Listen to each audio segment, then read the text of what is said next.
कमरिया दर्द करता हमार।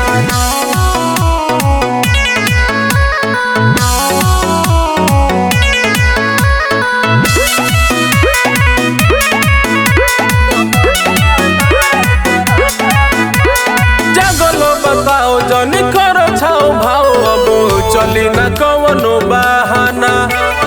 बनल बा मूड गुड फील करवा दो जल्दी देखाव खजाना। तेरा जब हो तुहरा ता ओही के नासा भइल बा। हमरा देहिया के देखा कवन दासा भइल बा। सब कुछ होई बदला विचार। बलमुआ हो अब होई न प्यार। कमरिया दर्द करता हमार। बलमुआ हो अब होई न प्यार। कमरिया दर्द करता हमार।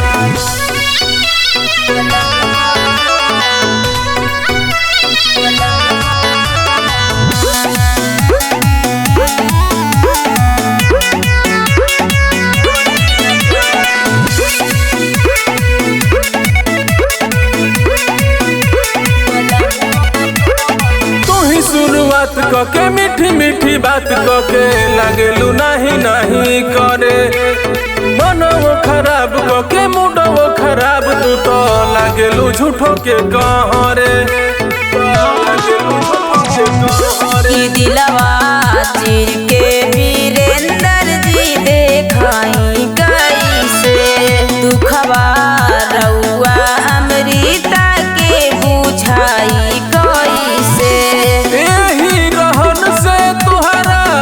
रहिले लाचार।